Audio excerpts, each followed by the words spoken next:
would like to introduce this morning the host, Katie Gray. She will be leading the conversation with Frank. And Katie is a dear friend, first of all, an incredible musician. Her and her husband have the beautiful music band called Sea Stars, and they offered the first day of the program their beautiful music for us. And Katie is also a writer, an activist, a humanitarian, and you will get to know her more through her conversations and for presence. Thank you, Katie, for being with us. Thank you so much. Hi, thank you. I am honored to welcome Frank Ostaseski today. With a topic like death that so many of us retreat and contract and feel fear, Frank has welcomed over 1,000 people through the death process. He is a renowned Buddhist teacher. He is co-founder of the Zen Hospice organization that helps people through the process. And he is founder of the Metta Institute. And it's a complete honor for us to welcome him here today to speak with us about death and his experience with embracing and being a part of the death process for so many. Welcome, Frank. Thank you, Katie. Thank you very much. I'm so happy to be here. And I hope my words will be of some small support. Mm-hmm.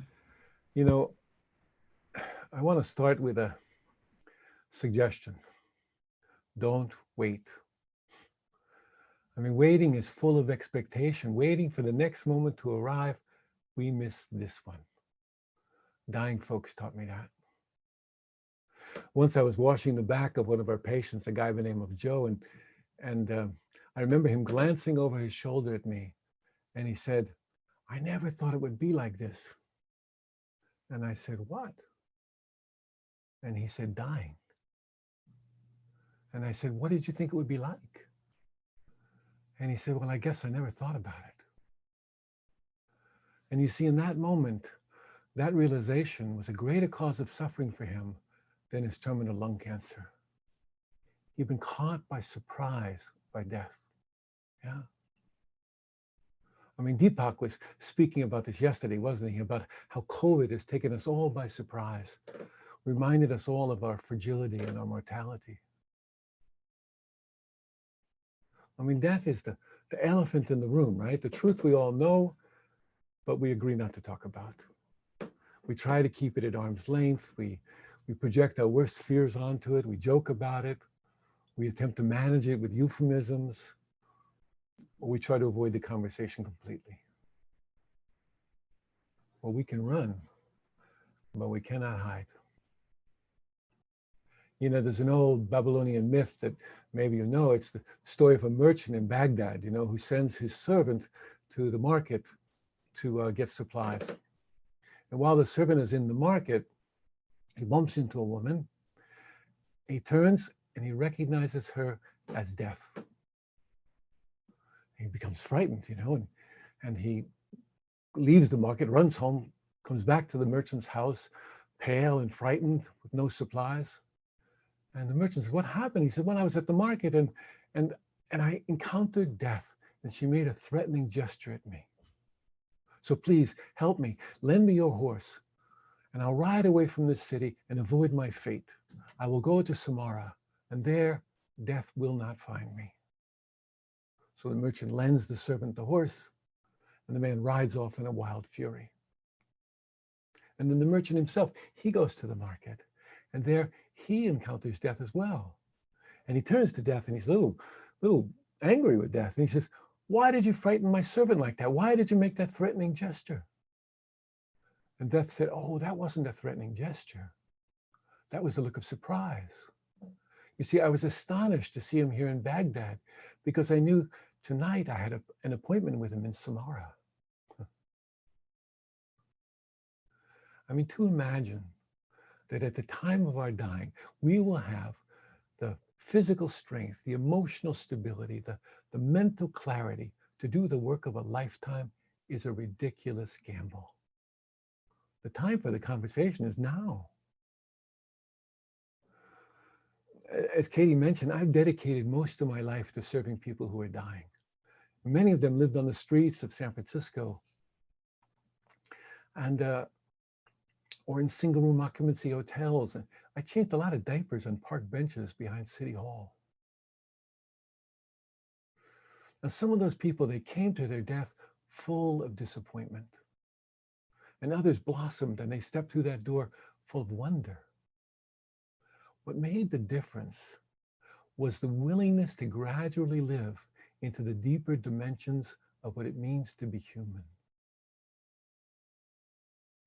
So this morning, I don't have a PowerPoint presentation to show you the 7 steps to a good death. Instead, I want to encourage us to sit down with death, to have a cup of tea with her, to listen, and to let her guide us toward living a more meaningful and hopefully loving life. We can learn a lot about living fully when we get comfortable sitting with death. Death is the secret teacher, hiding in plain sight. She helps us to discover what matters most. And the good news is we don't have to wait until the end of our lives to realize the wisdom that death has to offer.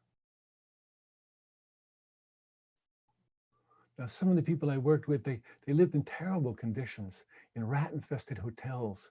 They were alcoholics and prostitutes and homeless folks who rarely survived on the margins of society. And often they wore the face of resignation and they were angry at their loss of control and they lost all trust in humanity. And some of them were from cultures I didn't know, speaking languages I couldn't understand. Some had this deep faith in their hearts that carried them through difficult times. And others, well, they swore off religion years ago. There was a man, Nguyen, a Vietnamese man, I remember, and he was really scared of ghosts. And his roommate in the hospice, Isaiah, was an African-American man who was very comforted by nightly visits from his dead mother. Quite a set of roommates, these two. There was this hemophiliac father who I worked with who'd contracted the HIV virus through a blood transfusion. But the year before, he disowned his gay son when his son announced the news to him that he was HIV positive. And now at the end of life, the son and the father were both dying of AIDS, lying next to each other in twin beds in the same room, being cared for by Agnes, the son's mother and the father's wife. For some of the folks I worked with, dying was a great gift, and they made reconciliations with long-lost family members, and they expressed love and forgiveness, and they found the kindness that they've been looking for their whole lives. And still others, they turned toward the wall in withdrawal and hopelessness and depression, and they never came back again. All of them were my teachers. You see, the habits of our life, they have a powerful momentum that propel us right to the moment of our death. So the obvious question that we need to ask ourselves is, what habits do we want to create? Suppose we stopped for a moment compartmentalizing death, cutting it off from life. And imagine if we regarded dying as the final stage of growth, as an unprecedented opportunity for transformation. Then might we turn toward death as a master teacher and ask, how then shall I live? You see, without a reminder of death, we tend to take life for granted. We become lost in this endless pursuit of self-gratification. But when we keep death close at hand, really at our fingertips, it reminds us not to hold on too tightly. And maybe we take ourselves and our ideas a little less seriously, and we let go a little more easily. When we recognize that death comes to everyone, then we appreciate that we're all in the boat together.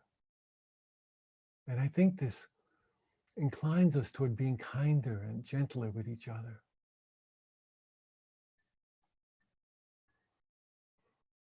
Look, the process of dying can be seen as, again, a time for growth and transformation rather than just making the best of a bad situation. And that's the attitude that we tend to bring to it in healthcare, and frankly, even in some of our hospice programs. Dying is a sacred act. It is itself a time, a space, a process of surrender and transformation. Dying is not predominantly a medical event, and we need to stop treating it as if it was. And given this, then, it's important to say that in caring for people who are dying, spiritual support or inner work support is every bit as important as good pain management. But rarely is it offered in any meaningful way. And as a result, too many people are dying in fear and distress. And I think we can do something about that. For me, the time of dying is much more about relationships. It's about our relationships to ourselves, to those we love, to God, or true nature, or however we might define the ultimate kindness in the universe. And attending to that relationship, well, I think the work is much more characterized by mystery than mastery. I mean, dying is inevitable and intimate. I've seen ordinary people like you and I, develop profound insights at the end of their lives that help them emerge as something larger, more expansive than the small, separate self they had taken themselves to be. This isn't a fairy tale, a happy ending. It regularly occurs in the final months, days, sometimes final moments of life. Now you might say, too late. And I would agree with you, it's too late. However, the value is not so much in how long they enjoyed the experience, but that possibility for transformation exists. And if it exists then, it exists now. We can harness our awareness of death to appreciate the fact that we're alive, to encourage self-exploration, to clarify our values, to find meaning, and to generate positive action in our world. What becomes undeniable when you're sitting with people who are dying is that fragility and impermanence are in the very nature of this life. Everything is always coming together and falling apart, and not just at the time of dying. And it's possible to hold it all in love and compassion. Life's uncertainty is what gives us perspective. When we come into contact with just how absolutely precarious this life is, we also come into a deeper appreciation of just how precious it is. And then we don't want to waste a moment. We want to enter our lives fully and use it in a responsible way, live our lives with integrity. Don't wait is a pathway to fulfillment, an antidote to regret. Embracing the fact that all things inevitably must end, it encourages us not to wait to begin living. We stop wasting our time on meaningless activities, and instead of pinning our hopes on the future, we focus on the present and being grateful for what's right in front of us. Mostly, if I were to ask all of you, mostly we think death will come later, right? And later creates that comfortable buffer, that illusion of a safe distance. But constant change, it's not later. It's right here, right now. Impermanence is the essential truth woven into the very fabric of existence. It's inescapable, perfectly natural, and our most constant companion. I mean, where is this morning's breakfast? Where's last night's lovemaking? Where's my childhood? I mean, could someone please tell me where my blonde hair has gone to? Intellectually, we understand that our mother's treasured vase will one day fall off the shelf, that our car will break down, that our roof will leak, that those we love will die. Our work, my friends, it is to move that understanding from our intellect and nestle it deep within our hearts. Impermanence isn't the cause of suffering. We actually rely on change. We rely on impermanence. That cold you have today, it won't last forever. That really boring virtual dinner party that you're supposed to go to tomorrow night, well, it will eventually come to a close.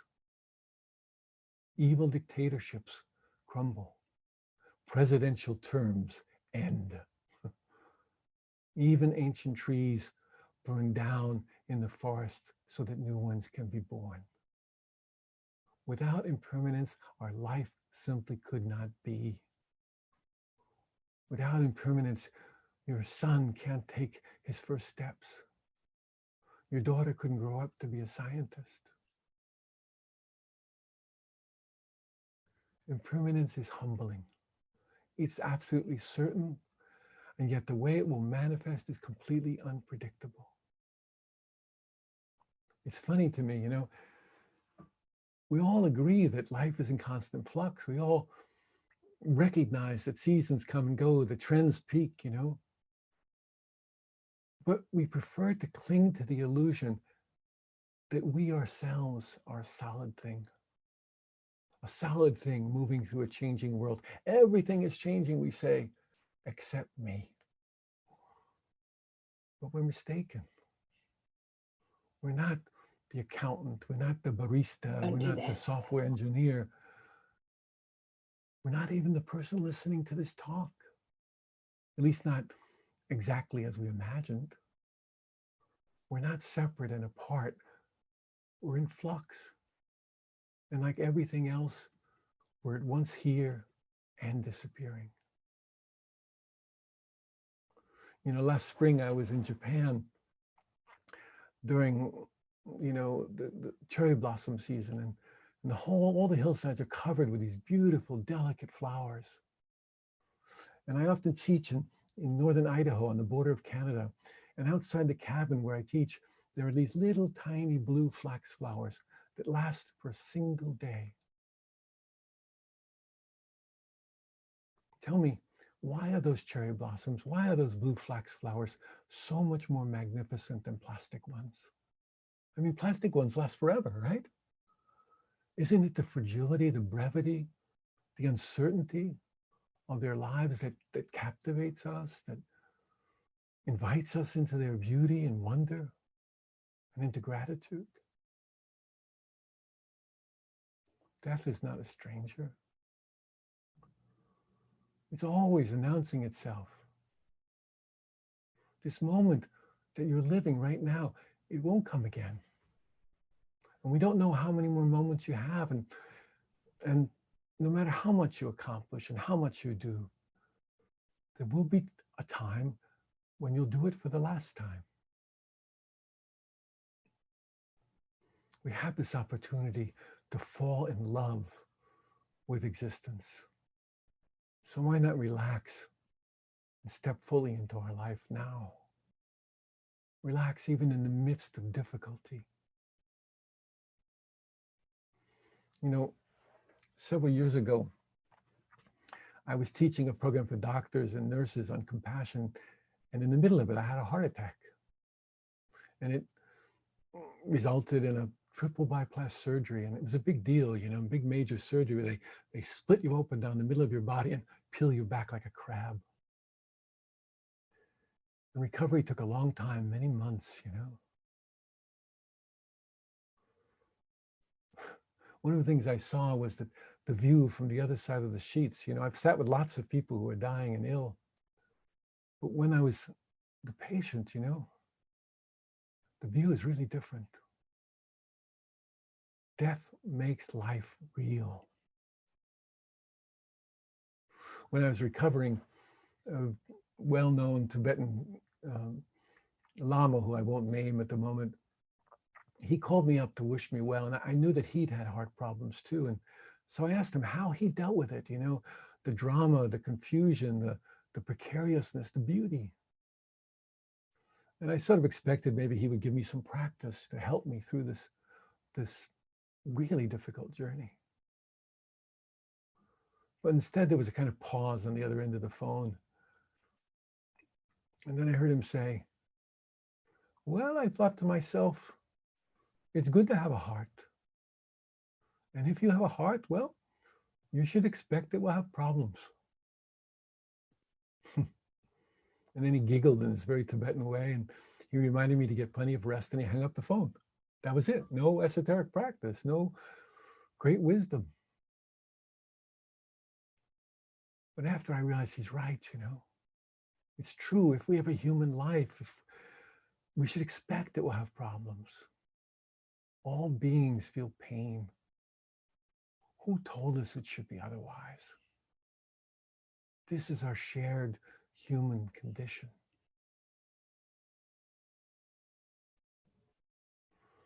You know, this phenomenon that I've seen many times is people who are newly diagnosed with cancer. You know, after they get over the initial shock, they talk about something. They don't talk about it so much with their doctors, but they talk about it with each other and sometimes with me. And they speak about what they call a secret gratitude. Secret gratitude.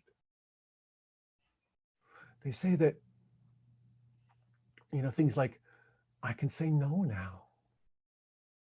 I don't have to go to parties I don't like anymore. Before, I always felt obliged to say yes. Now I can finally rest. There was a woman in our hospice, Adele. She was this feisty 86-year-old Russian Jewish lady, you know. And the night she was dying, they called me and I went into her room. I would regularly do that when people were dying. And she was sitting there on the edge of the bed, her feet dangling off the edges in her nightdress. And there was an attendant, a nurse's aide sitting next to her, wonderful person.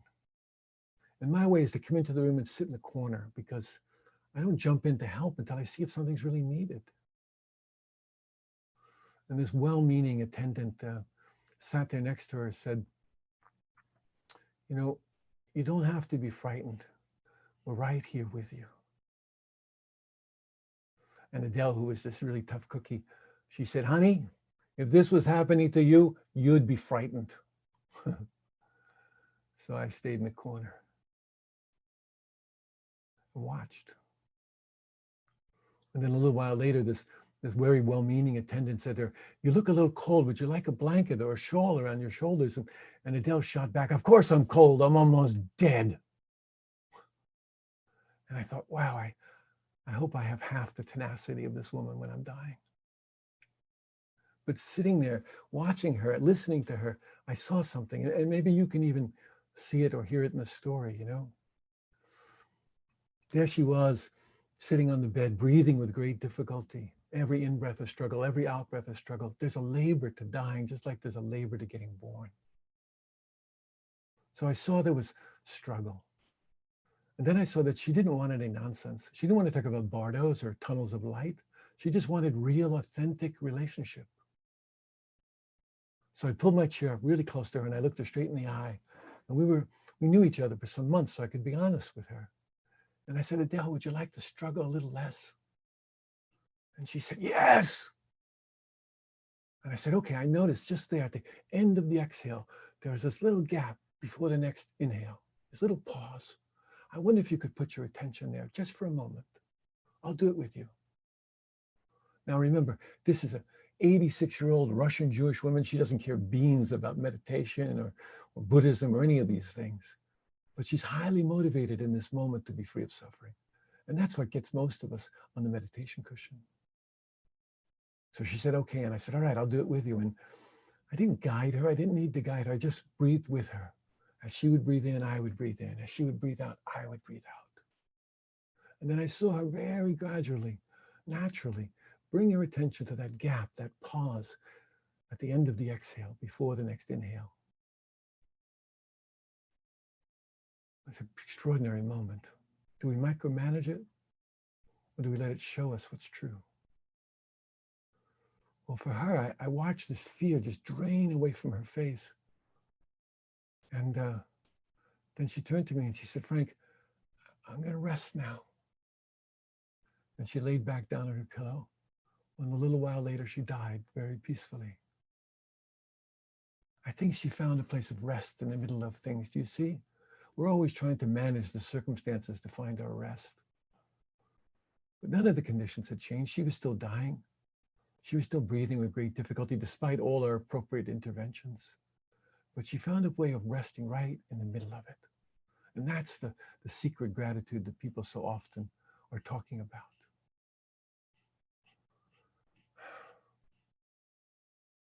Look,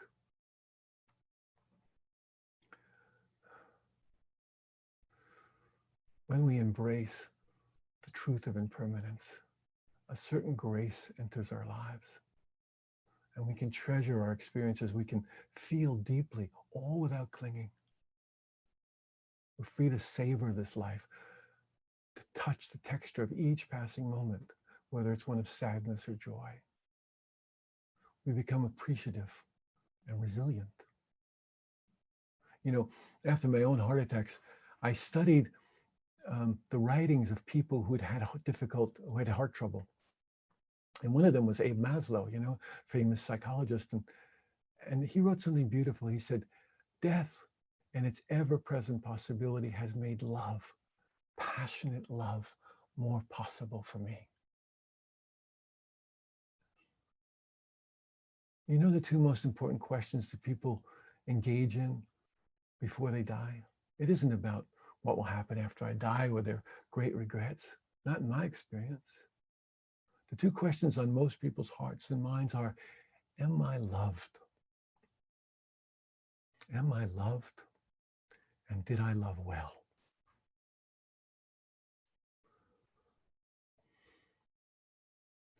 All of our relationships will end in separation. The people we love will die. The question becomes, how do I want to care for them now? And if being loved and loving well are the two most important questions at the time of our dying, well, aren't they the most important questions now? Don't wait. Don't wait. Dying folks taught me that. This human life, it's much more than just getting born, you know, and getting a good education and the right partner and a nice house on a sweet little street so that we can go to sleep at night and wake up in the morning and go to work and do it all over again. It's an invitation to feel everything, to come into contact with this strange, beautiful, horrible, sometimes perfectly ordinary thing that we call life. It's to recognize the truth that there are babies like my granddaughter who were born into the loving arms of a mother who kisses her bright future into her cheeks every single day. And there are people like Carolyn, who I knew, whose mother left her in a dumpster. It's being willing to see that there are teenagers being shot in our schools. And there are others who are speaking truth to power.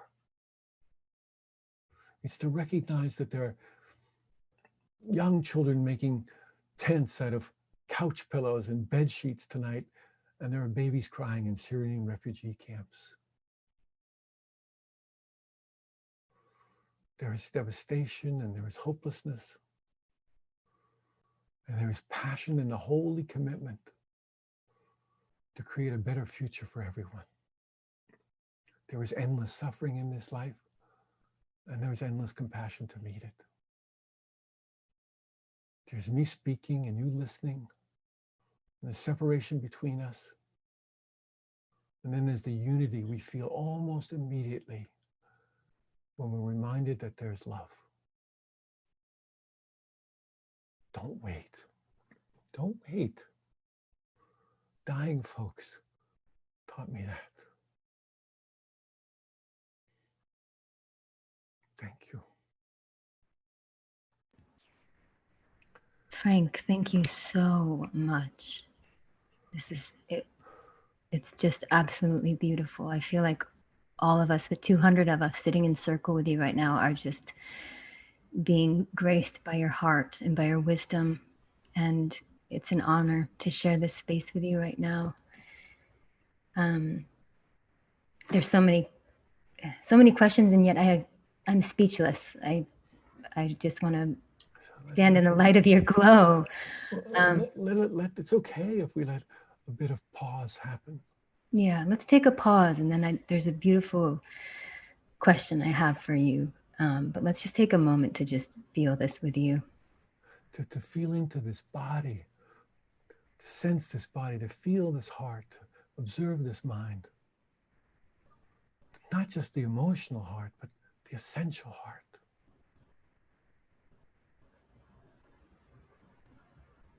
The mind will help us discern.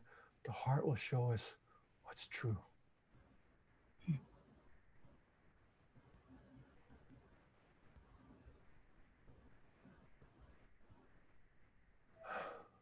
Thank you so much, Frank. This is just beautiful. When I hear you speak of, I imagine, the hundreds and over 1,000 people that you have welcomed in this space. And I imagine what you are piercing through, holding their hand, is fear, is fear of the unknown. It's fear of death, all that they fear. It's kind of the epitome of fear. And when you explained that it's love, the questions are, have I loved enough? Am I loved right now? I'm curious, how many, if you could speak to this, how often have you encountered a separation between the being that's dying and their own ability to love themselves? Because I imagine there's the love that they can experience with someone else. Am I loved by my family? Am I loved by others? But self-love is something we're so deprived of in our culture. Has that been something you've worked through to realize that people often don't love themselves, or that it's something that you're able to help facilitate self-love in those final moments? Yeah, it's a good question, Katie. And what I would want to point you to is that the process of dying is trustworthy. It's conducive to our waking up. It has about it the conditions that are supportive, actually, of us discovering that. It's just that we're always trying to turn people away from that process. All the ways I've defined myself. I'm a father. I'm a Buddhist teacher.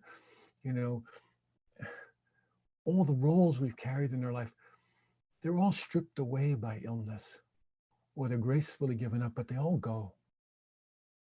And then the question emerges, now who am I? And inevitably, what we touch is something very essential.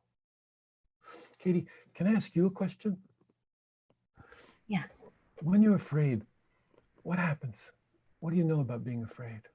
A shield comes up around my heart, and my eyes close, and I go inside of myself to protect myself. And what do you notice in your mind? What does your mind do? My mind races. Stories just fill my head in swirls of stories, and I play out these settings, and this, like a play, I'm seeing just everything happening, and I'm witnessing it happening, and then I with each story I just contract more and more until I just feel stuck. Beautiful. You know a lot about being afraid. I do know a lot about being afraid. That's actually really helpful. What I want to point you to is that the part of you that knows you're afraid, that's aware that you're afraid, is not afraid. And you can function from that. You can function from the fear, or you can function from that. And the more we practice that way, and it isn't about esoteric spiritual practices, but it is something as simple as you just did, that we gain confidence, and that becomes our default. That's the place we operate from. You know, when people are afraid, they just need to be able to find something that's bigger than the fear. We don't have to get rid of the fear. Fear isn't going to go away. But people find a way of holding that fear. You know, Winnicott, the great English pediatrician and psychologist, he coined this term, the holding environment. You know, like you watch a baby toddle down the street, and then when they're first learning to walk and they fall down, and a mother or someone comes and picks them up and holds them and loves them. And there's good attachment, you know, and that child feels loved and held. And when you put that child down, inevitably you'll see sometimes they can go a little further than they imagined. Our awareness is like that. Our awareness is a loving, holding environment that can embrace everything. And our work in being with people who are dying is to do just that, to create a loving, holding environment in which whatever needs to show up, shows up. Yeah. You know, my friend Ramdas, who died this last year, he said, it's a ceremony. It's a ceremony. And your role as the caregiver in the ceremony is to be a rock, a loving rock. He said, to be stable and loving. Yeah. So I don't have to facilitate. I don't have to teach them how to self-love. Dying will teach them that. Yeah. But let's not wait till the time of our dying to learn those lessons. Absolutely. In a sense, because we're all dying, what you're saying is to be present with ourselves in the same way that we are accompanying others with presence and awareness and consciousness as they are passing, because that essence alone is love. To welcome kindly. To ourselves in each moment. I think that's, you know, I witnessed so many of us that we live in a state of fear. We live in a state of shock and separation from self. We are absorbed in unconsciousness and fear. And I think it's so beautiful what you're saying, to just bring in that presence and awareness. Obviously, it's spiritual practice. There are goals for doing that, but basically that frequency is love. And that brings us the essence of love that I imagine we are seeking and questioning as we're departing. Yeah, but it's not just the emotional love. It's not just the transactional love that we're accustomed to. You know, you're pointing us to something much more essential and real, actually. You know, something that embraces everything. You know, that love that you're speaking of, everything is welcomed in it. You know, love is not a gated community. Everything comes in, you know, every aspect of ourself, all the parts of ourself that we think are unlovable. No part left out. Yeah. That's what we say in Zen, no part left out. Yeah. What else is on your heart and mind, Katie? Or do you want to ask folks on the... Well, I want to bring in some questions. Maybe I'll ask you one more question, and then for all of us sitting in circle right now, if you decide you do want to ask a question, you can raise your hand. Frank, I was really moved to find out that you had recently experienced a stroke. And I'm actually a caregiver right now. My mother had a stroke, and it removed her brain, her ability to think clearly and to operate, to be functional. And she has dementia because of that. So I live a life of caregiving, and I was so moved to read that you said it was such a journey for you to make that transition from being the caregiver, because I think when we're the caregiver, we're the archetype of the hero, you know, we're the provider, the answers, the strength, the rock, and then to be the one that needs to be held, to be the one that doesn't have the ability to think clearly or to see or to walk or to eat. And it's a very humbling experience, I imagine. And in my heart, I felt so much compassion for you. And I also wondered what that was like for you, what sacred awareness came through you to embrace that next step of your evolution of transitioning into being the receiver? Yeah. Yes, I had a very serious stroke several months ago now. In fact, I had, I think, 4 or 5 of them. I kept having aftershocks, so to speak.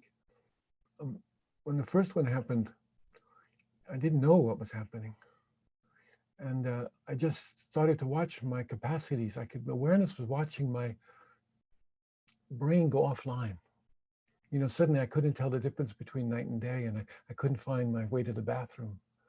And my vision was disappearing. And awareness was watching it all. And I don't say that in any special way. It was very ordinary, actually. It wasn't particularly spiritual or sacred. It was ordinary. It was just the way things are. Being, the effect of the strokes on me is that I've lost about half my vision. I haven't been paralyzed, though there were, in some of the strokes, I lost my ability to speak and half my body got paralyzed for a period of time. The doctors keep talking to me about recovery, Katie, but I don't think about that so much. I don't think about going back to the way it was. I think about discovery, you know, like this is what I have now. What do I have to learn from it? Yeah. And so I'm being humbled every day, but I'm also discovering every day. Yeah. And probably I'm a lousy patient, you know. It's really hard on my dear bride. You know, my wife, she's been remarkable. She's extraordinary. She has extended unbelievable kindness to me. And when I forget to love myself, and she reminds me.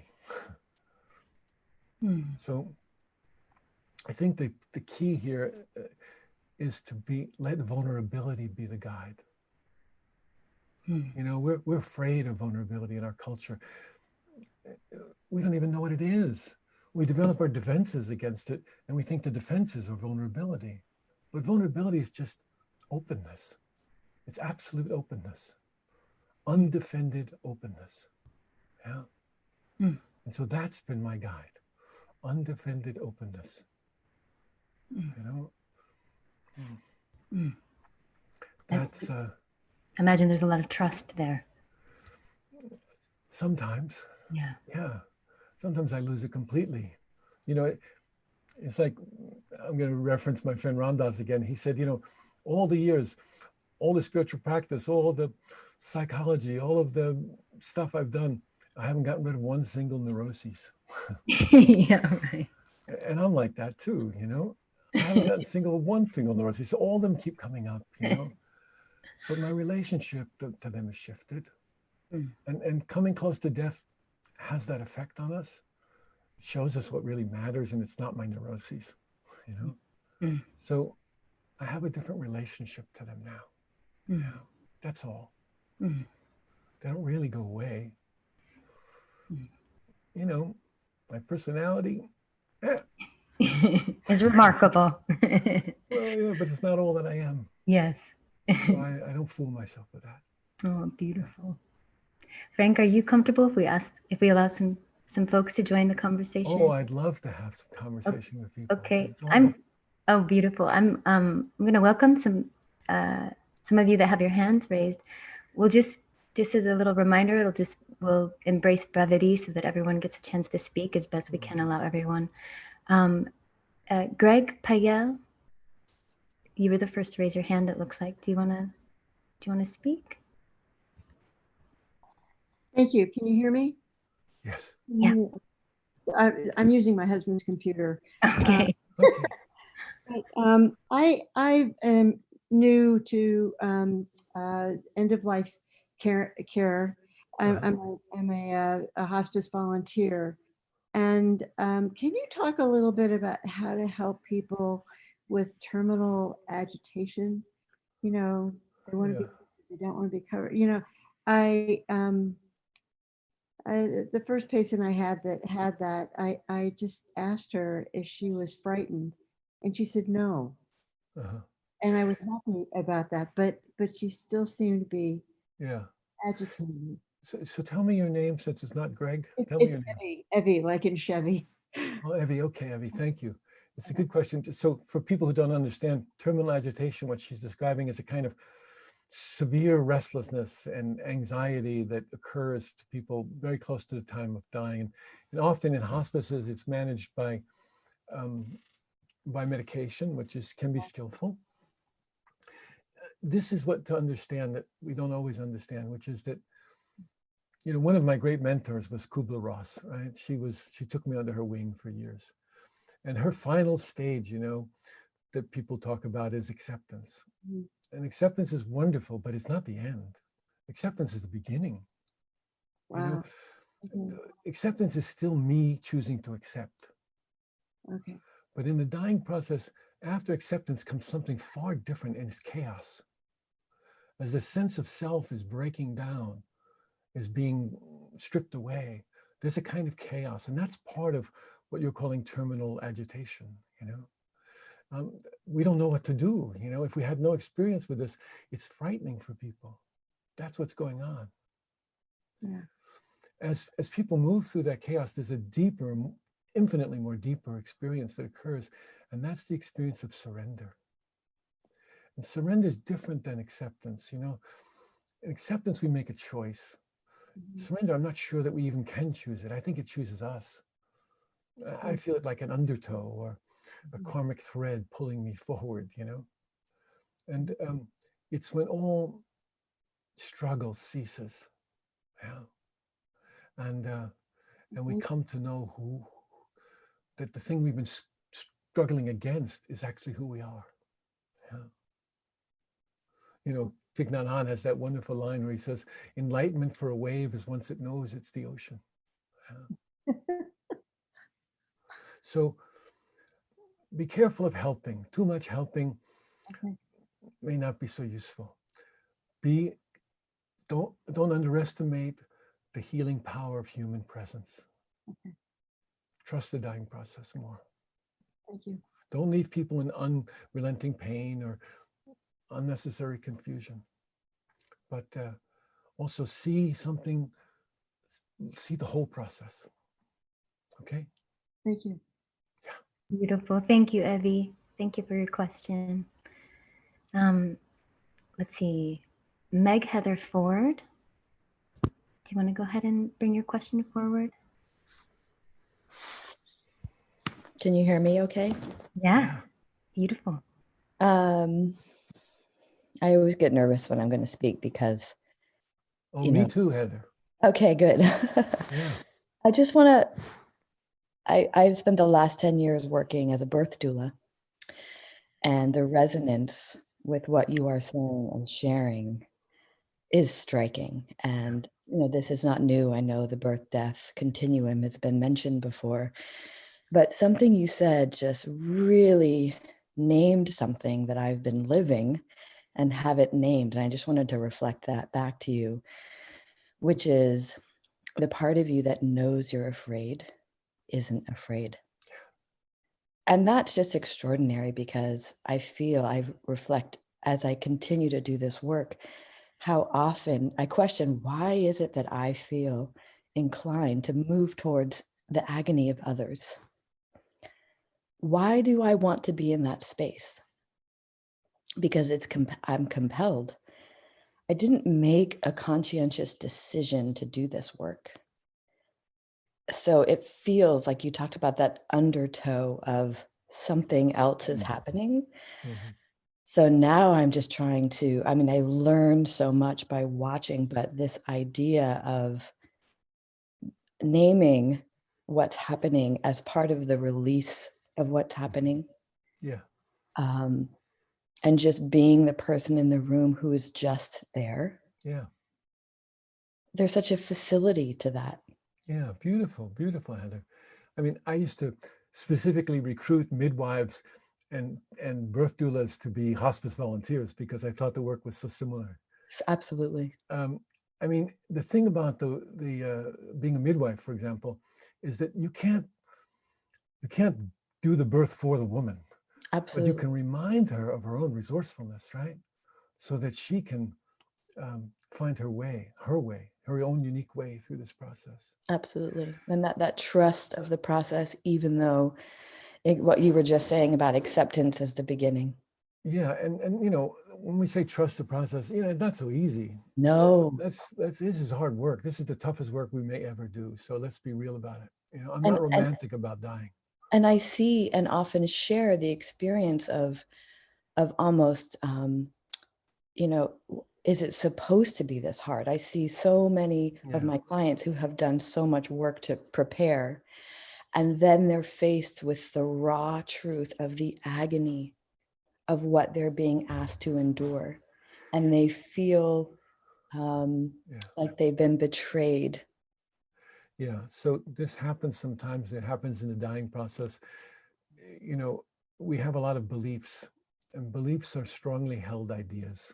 Yes. Beliefs come and go in the dying process, but faith, trust, confidence in what's real, this actually sustains us. So that's beautiful. Thank you very much, Heather. I appreciate your coming on to speak to us. I appreciate it. Thank you. Thank you so much. Thank you, Meg Heather. Katie? Yeah. You feel good welcoming some more? Yeah, sure. Go. Okay, great. Okay. But I'm your timekeeper. I have no sense of time. I So know. you have to. You got it. Okay. Terry, do you want to go ahead and bring your question forward, Terry?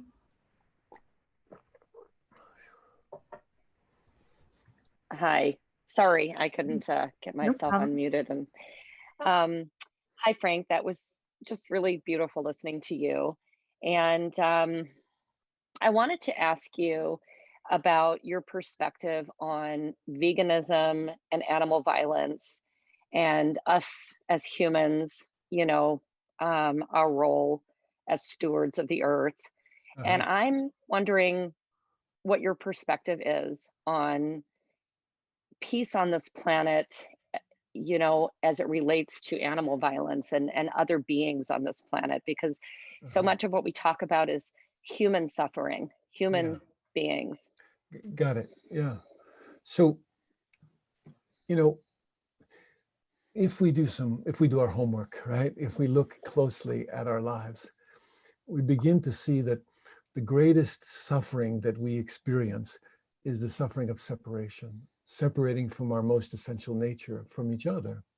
This myth of individualism, So, if I cut my left hand, my right hand reaches out for it immediately and cares for it. It doesn't ask if it has the right insurance or if it's of the right political persuasion or the right religion. It just knows it's one body, one being. And so it reaches out and cares for it. And when we understand this, our intrinsic unity, when we understand the oneness of life, the non-duality as we're speaking about in this conference, then we understand that our actions affect everyone and everything, yeah? And if we hurt in one place, it might hurt another as well, yeah? So in Zen, we have the Bodhisattva chant, we say beings are numberless. We don't say humans are numberless, we say beings are numberless. I vow to liberate them, yeah? So yes, when we come into a sense of oneness, we care for all beings. We recognize all beings are deserving and worthy of our love and care.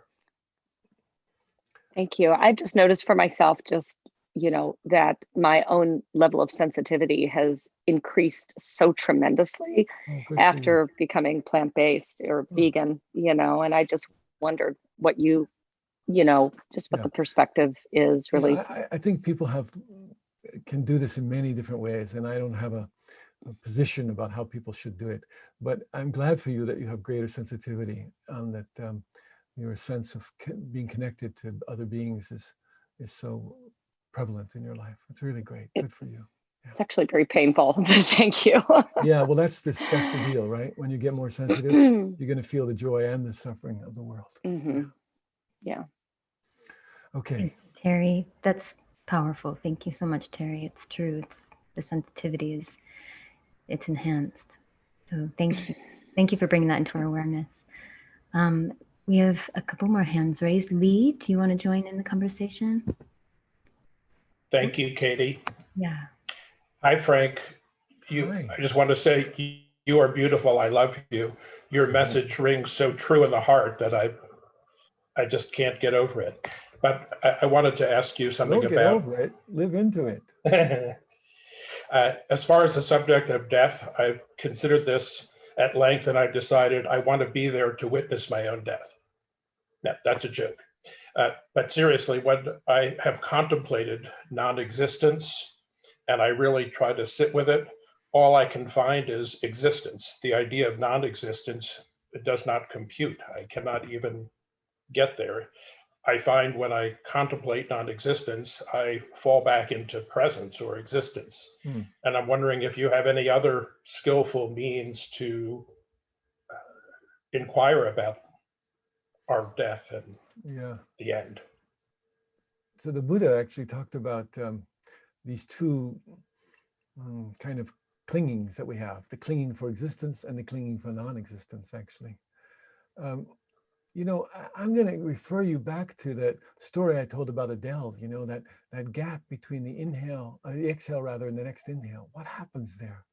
I mean, it's a really exquisite place to watch if you're looking for a simple practice. What happens there? Do you micromanage the breath?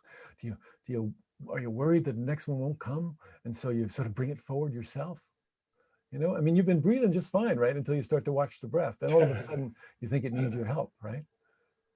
I mean, thank God our breath doesn't require our, you know, constant attention. We'd be in trouble. So that's a moment where miracles can happen, in that gap between the exhale and the next inhale. What do we find there? Do we find trust and faith? Or do we find fear and the tendency to micromanage? Watch that one little moment. You know, you want to know something about dying? Watch the way you end things, the way you end your day, the way you end a conversation, the way you end a meal. Watch your habits around endings. Yeah. You know, when a conference like this one ends, are you the, you know, last one in the parking lot waving goodbye to everybody, or do you leave before the, you know, the conference is over, you know, in your heart or mind? Watch the way you meet endings. That's a useful practice. Okay. Great. Thank you. You're welcome. Thank you, Lee. Thank you, Frank. Sarah Shard, do you want to join us in the conversation? Sure. Hi, Frank. Hi. My question is about how to soften. Or I've been on this journey.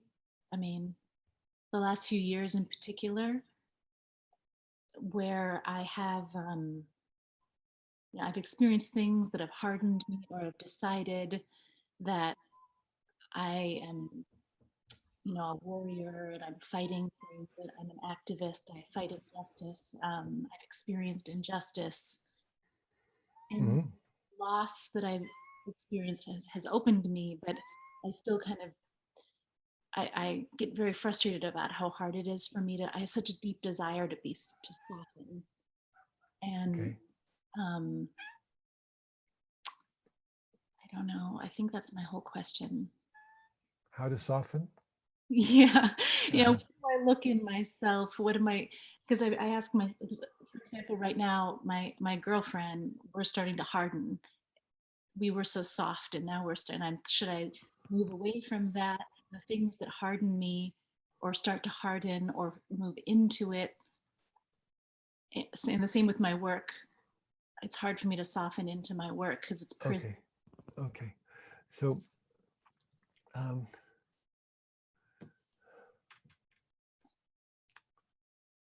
you know, in all traditions, we have the teaching or the experience of the four elements, right? Earth, water, fire, and air. And in the dying process, that's actually what we experience, the dissolving of those elements, which we're all composed of in a way. those elements have not just physical qualities, but psychological and emotional qualities as well. So the earth element, we could think of it as being the spectrum from hardness to softness. Yeah. And if you think about the earth, right, it's like that. It gets baked hard sometimes, and other times it's kind of soft and mushy, right? Mm-hmm. We're like that. And if you look at our minds, they're like that, aren't they? They can get hard and rigid and stubborn, right? And other times they can soften and open and kindness. Yeah. My experience, Sarah, is go toward the suffering. Go toward what hurts. That's where the healing is always found. Yeah. We think that it's we're going to find it someplace else and then import it into the problem, you know. But the healing is always found in the middle of the suffering. And so when we go toward it with kindness, with some degree of mercy, and it shows us how to what works. So this may sound cliche, I don't mean to, but trust your own good heart to be a reliable guide, Sarah. Sometimes you need the boundary. Sometimes you do need to stop the relationship. Sometimes that's the right thing to do. But your mind will help you discern, but let your heart show you what's true, okay? And soften your belly whenever you sit meditation. Don't worry about having, a tight belly. As I get older, it's one of the great gifts is I just let my belly be soft. Yeah. So let your belly be soft, yeah. And let that show you the way. Yeah. Thank you so much, Sarah. Kind, Sarah, be kind to yourself. There's nothing more important. Mm-hmm. Thank you. Okay. Thank you. All right. Katie, I don't know where I am in You're time. okay. I've got you. We have time for one or two more questions. All right. Brenda Salgado. Brenda Salgado. Ah. Brenda, are you there? Hello, beloved Frank. Hello, Brenda. Nice to see you. Nice to see you too. I've been on the since I'm on the phone, I had it on the picture. Oh, so grateful for you as always, and for your sacred work, and reminding us of being present in these sacred rites of passage with people. Yeah. I think what's been coming up for me is just wanting to ask you. There's so much for me around kind of this move from judgment to discernment, right? And being present. I feel like we're so heavily programmed to be to judge and shame ourselves, and then by discourse, and practice to judge and shame each other, and that keeps us from being really present. And what's been coming up a lot for me in the conversation, because I do this work with people around Toltec energy healing, how much of that is ancestral too. It's our programming in this lifetime, but it's also deeply ancestral programming that's been handed over generations. So I'm wondering, just a few minutes. So yeah. So I'm wondering if you have any advice for people about just turning that compassion towards their ancestors and the ways they were both beautiful and gave life, and the ways they were unskillful and passed down programming. If you have any advice about that. Yeah. Oh boy, Brenda. Well, this is your work and you're really good at it. But, the only thing I would say is that, one of the things I've witnessed in the dying room, if you will, the room in which people are dying, is that everybody who's died before them is in the room with them. And I don't mean as ghosts or spirits, though that might be possible too. I mean that all of the stories of our ancestors are in the room with us. How our mother died, how Aunt Louise died, it's all there, And sometimes they're supportive stories and sometimes not so supportive stories. And so in those moments, it's really essential, first of all, that some of those stories come forward, that we listen to those stories, that we hear them, and that we discern, what's us and what's the story. Yeah, that's really essential. And,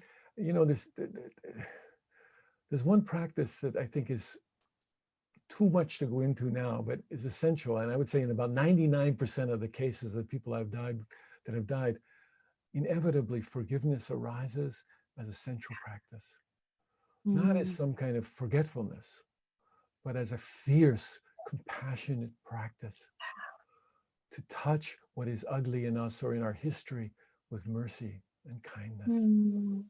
This is really the heart of forgiveness practice. Some other time, the next time we do this conference, I'll talk about that. Thank you, Frank.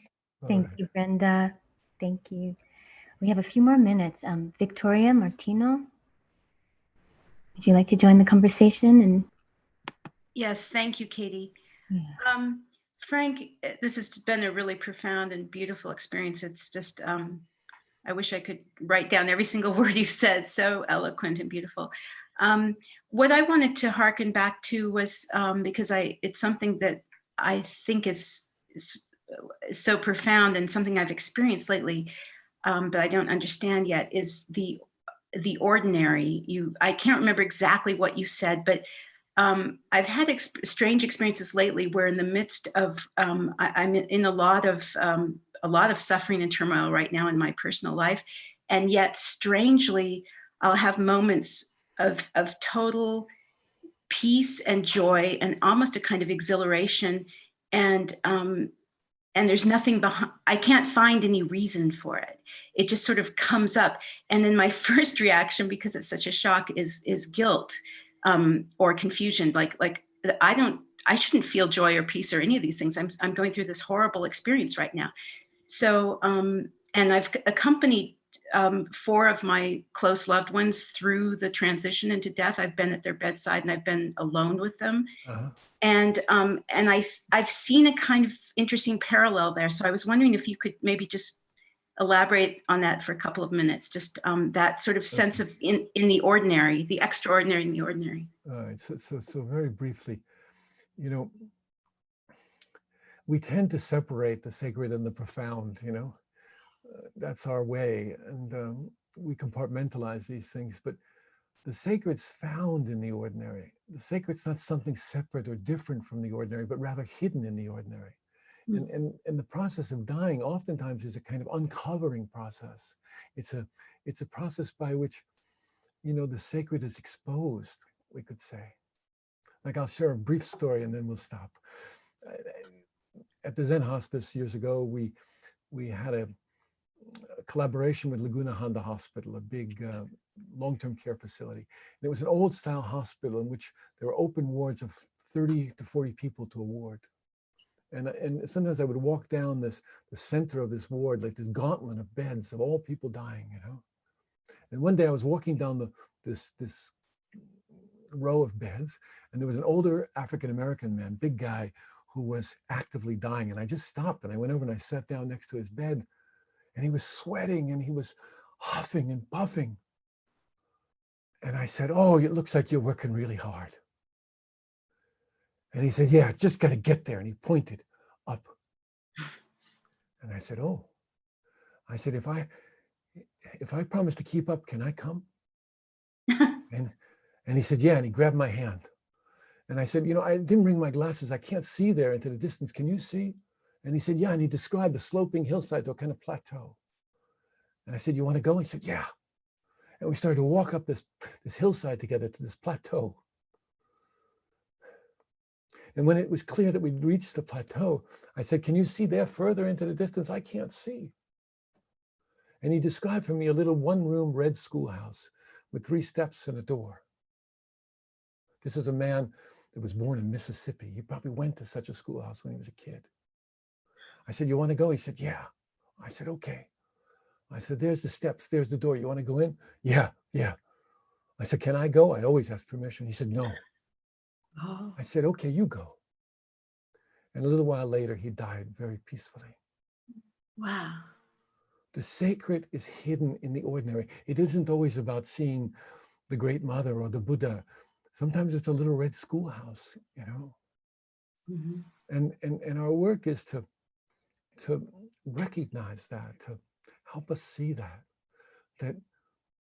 the sacred will show itself in a myriad of ways. And when it does, you have that feeling that you were describing of elation or of joy, you know, because you've recognized something that's true.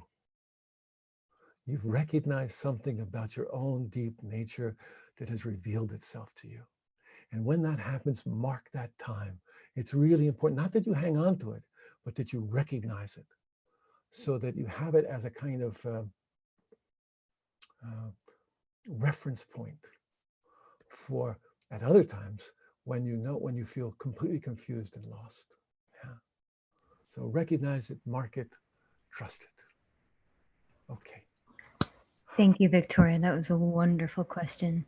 Thank you, Frank. Thank you so much. Thank you from all of us. This was such a monumental, incredible experience for so many of us. And we hold you in gratitude. I think if everyone, I think, Frank, I don't know if, because of your vision being impaired, I don't know if you can see us, but if everyone wants to just show your affection with hands or place your hand on your heart so that he can see you, or type it in the chat, your gratitude, and surround Frank in the love that he has surrounded all of us in, and that he has surrounded so many in. Thank you. We surround you in love. Thank you so much. Thank you, Katie. Thank you. Thank Frank. you. Oh my God. Thank you very much. Thank you, Frank. Thank you, Frank. I mean, we have been doing Zen for 14 years, maybe 30 events. This is one of the most profound offering that we have ever received in this community. I just want to thank you so much for this. You've been touched us, me personally, in ways that I didn't think it was. I didn't expect it to hit me so hard and so beautifully. Thank you, brother. Thank you so much. Well, you invite me back. You just call and I will come. Duh. You would never leave. So we have a space, we have a room for you. Oh my God. Thank you.